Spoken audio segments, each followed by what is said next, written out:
Instagram देखकर कभी कभी लगता है कि अगर हमारे बच्चे ने चॉकलेट खा ली तो पेरेंटिंग फेल हो गई। मुझे याद है मैंने अपने बड़े बेटे को 2.5 साल तक बिल्कुल आर्टिफिशियल शुगर नहीं दी। एंड ऑनेस्टली मुझे उस बात का कोई रिग्रेट नहीं है और मैं अपने सेकंड बेबी के साथ भी सेम वही फॉलो कर रही हूँ। पर मैं आज भी मानती हूँ कि आर्टिफिशियल शुगर बच्चों के लिए अच्छी नहीं है और जितना पॉसिबल हो सके हमें नेचुरल शुगर को ही प्रेफरेंस देनी चाहिए, फ्रूट्स एंड डेट्स। लेकिन फिर मेरा बेटा 2.5 साल बाद स्कूल जाने लगा, उसके फ्रेंड्स को चॉकलेट खाते देखा, बर्थडे पार्टीज़ अटेंड करनी शुरू करी, रिलेटिव्स प्यार से चॉकलेट और कैंडीज़ देने शुरू कर दी। और सच कहूँ, हर किसी को बार बार ये कहना प्लीज़ चॉकलेट मत देना, प्लीज़ स्वीट्स मत लेकर आना मेरे बच्चे के लिए बहुत डिफ़िकल्ट होता है। It looks very easy on Instagram but real life में आप सबको मना नहीं कर सकते। फिर एक दिन मैंने नोटिस किया कि मेरे बेटे ने किसी से कैंडी ली और मुझे बताया भी नहीं।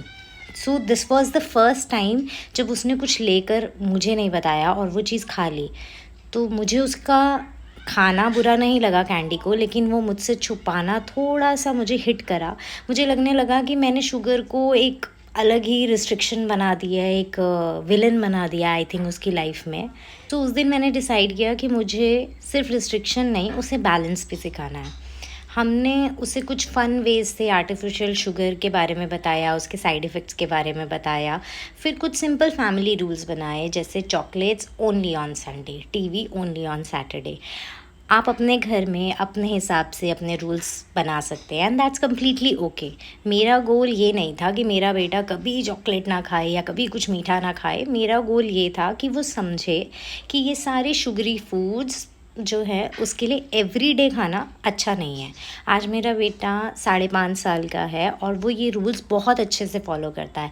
और ऐसा नहीं है कि वो कभी ये रूल भूलता नहीं है। ऑफ कोर्स कभी कभी एक्स्ट्रा चॉकलेट खा लेता है, किसी किसी दिन थोड़ा सा एक्स्ट्रा मीठा खा लेता है, लेकिन फिर भी मैं उससे कामली रिमाइंड करती हूँ कि हमारा रूल क्या है, chocolates only on Sunday.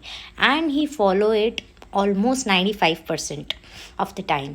So no guilt, no punishment, no fear. क्योंकि मेरा गोल ये नहीं है कि मेरा बच्चा शुगर से डरे, ये है कि वो शुगर के लिए ऑब्सेस्ड ना हो जाए। बिकॉज मैंने ये चीज़ नोटिस करी है कि जिस चीज़ से हम किसी को रिस्ट्रिक्ट करते हैं वो उसी चीज़ की तरफ ज़्यादा ऑब्सेस्ड होने लग जाते हैं। एंड हमारी फैमिली में शुगर सब बहुत पसंद करते हैं। So he has a natural inclination, या मैं कहूँ उसका स्वीट टूथ है। सो उसको रोकना मुश्किल है। ऐसे बहुत सारे बच्चे होते हैं। तो let's teach our kids that balance, क्योंकि एक दिन उसे वो खुद चॉइस करनी हो गई और हम वहाँ पर नहीं होंगे। सो बच्चों को सिर्फ नो नहीं सिखाना है, वाई भी सिखाना है। और इंस्टाग्राम को बाइबल की तरह ट्रीट नहीं करना है। अपने बच्चे को जो उसके लिए सही है वही फॉलो करना है।